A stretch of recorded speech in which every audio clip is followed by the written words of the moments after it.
Hi friends, ఈరోజు నేను పచ్చి టమాటాలతో పచ్చడి చేస్తున్నాను. ఆల్రెడీ మన ఛానల్లో కూర ఉంది.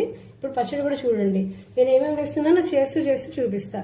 ముందు నేను ఒక 2 పెద్ద చెంచాల నువ్వులు తీసుకున్నాను. ఇవి బాగా ఎర్రగా వేయించుకోవాలి. నువ్వులు వేగిపోయాయి. ఇప్పుడు నేను 1 చెంచాడు ధనియాలు తీసుకున్నాను.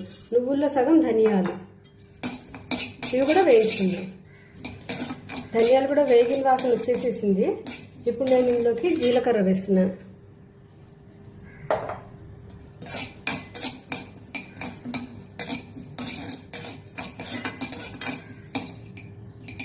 ఈ 3 వేగిపోయండి, నువ్వులు, ధనియాలు, జీలకర్ర.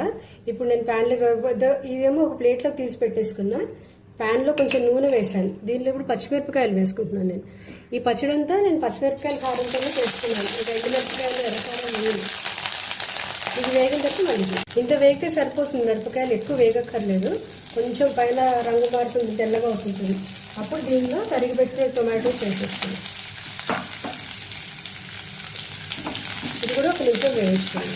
ఇప్పుడు పచ్చడికి సరిపడా ఉప్పు, పసుపు వేసేస్తున్నాను. అలాగే నేను చింతపండు రసం తీసి పెట్టుకున్నాను, చిన్న చింతపండు, అది వేసేస్తున్నాను.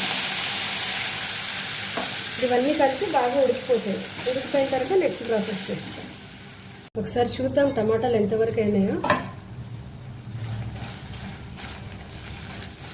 ఇంకా కొంచెం పచ్చి ఉంది. ఇంకొక 3-4 మినిట్స్ ఉడకాలి.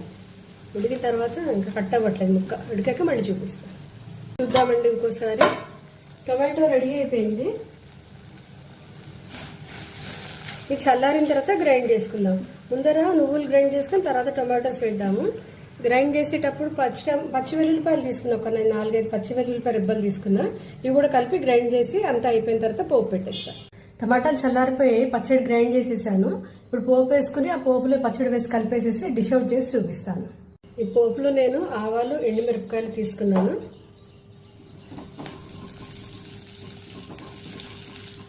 ఎండుమిర్చి వేగిపోయింది. ఇది వేయించి పొడి చేసుకున్న మెంతిపిండి, ఇది ఒక 1/2 చెంచాడు ఇది వేస్తున్నాను.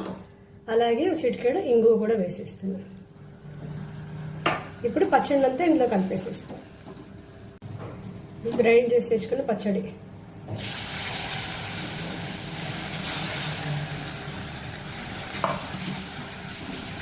ఈ పోపు వాసన అంతా పచ్చడికి పట్టేలాగా పైకి కిందికి చక్కగా కలిపేసుకోవాలి. కలుపుకుని డిష్ అవుట్ చేసేసుకుంటే ఇది వేడి అన్నంలోకి, చపాతీల్లోకి, దోశలు, ఉప్పిడి పిండి అలాంటి టిఫిన్లోకి చాలా బాగుంటుంది పచ్చడి. ఇది ఎర్రప టమాటాలతో కూడా చేసుకోవచ్చు. నాకు గ్రీన్ దొరికాయని దీంతో చేసాను.